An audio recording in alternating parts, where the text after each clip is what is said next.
May I just add something that would be of interest to our customers in Montego Bay, that before the end of March, we will be opening the GraceKennedy Financial Center there. What from one location in the Fairview complex, we'll be offering services of First Global Bank, First Global Financial Services, GIC, so insurance underwriter and allied or insurance broker. We're very excited about the improved customer service that we will be able to offer from that location. Really much increased parking facilities, certainly for the bank and our customers of GIC. And it's really modern, spacious facilities.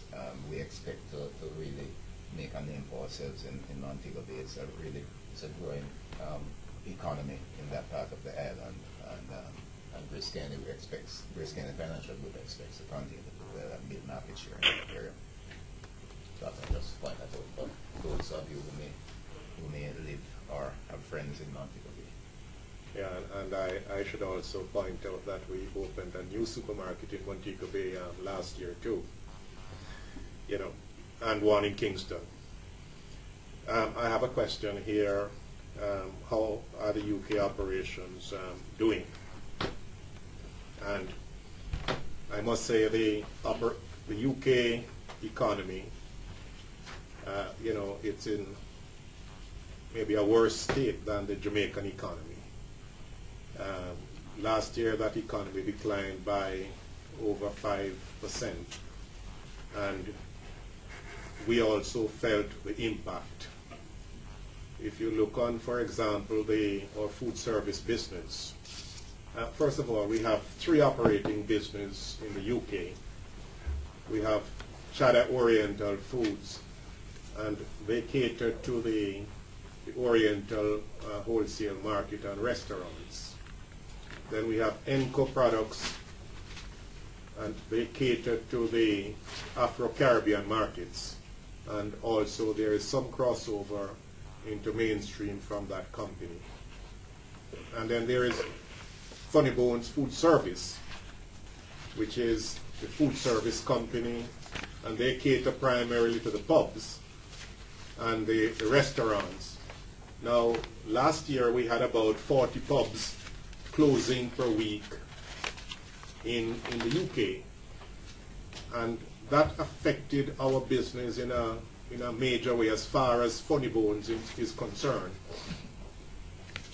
So we had below par performance in that company. I should point out, however, that Enco Food Products and Cheddar Oriental Foods, they both made profits last year.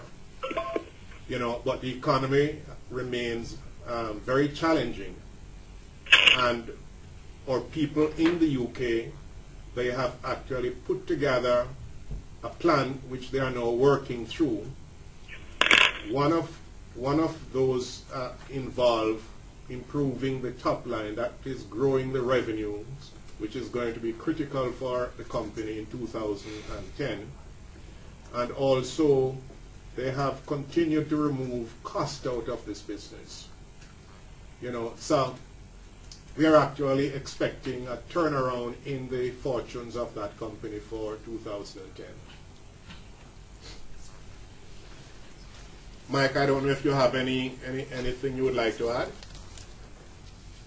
No, Aaron, I think you have summarized it very well. This is a very important year for us.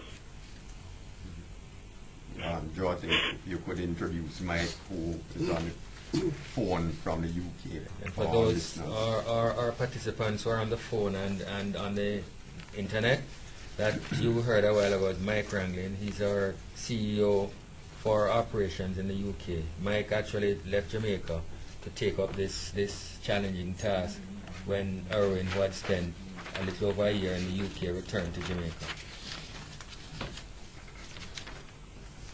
I have a question here. Any updates on the Paymaster case?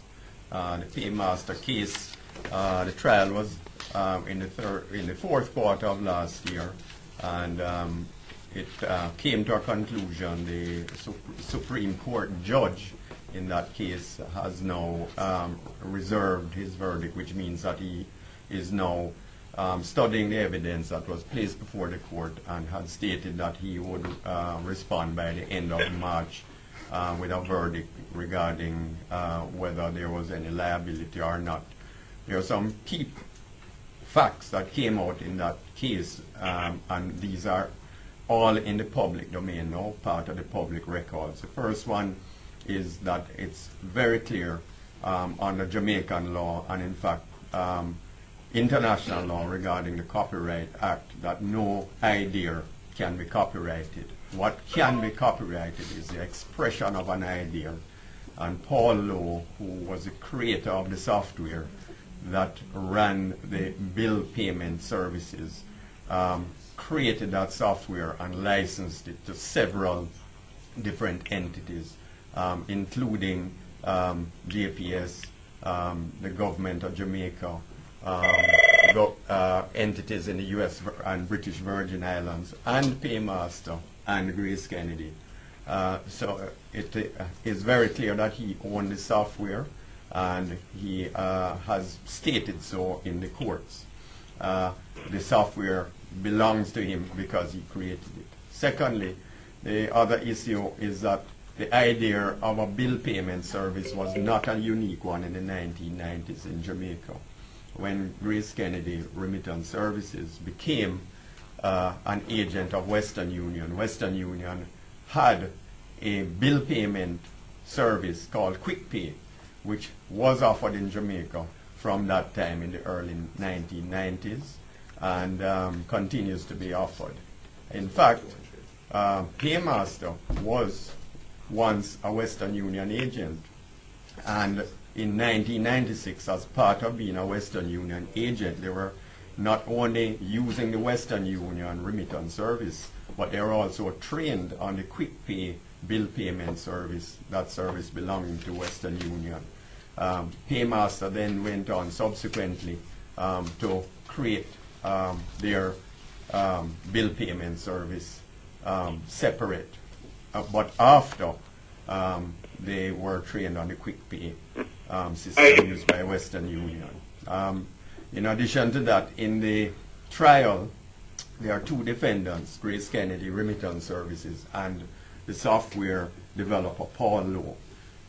In addition to Paul Lowe being a defendant, he has counterclaimed against Paymaster for damages because the injunction that was taken out 9 years ago by Paymaster prevented Paul Lowe from selling his software not only in Jamaica but anywhere in the world. So he has not been able to use or to benefit from the fruits of his work and has suffered economic hardship. Of the trial at the end of March, we know that everything we have done as a company is right and within the principles that we live by. In the notes to our accounts, there is no provision because we believe that what we have done is completely within our rights and there is no need to make any provision.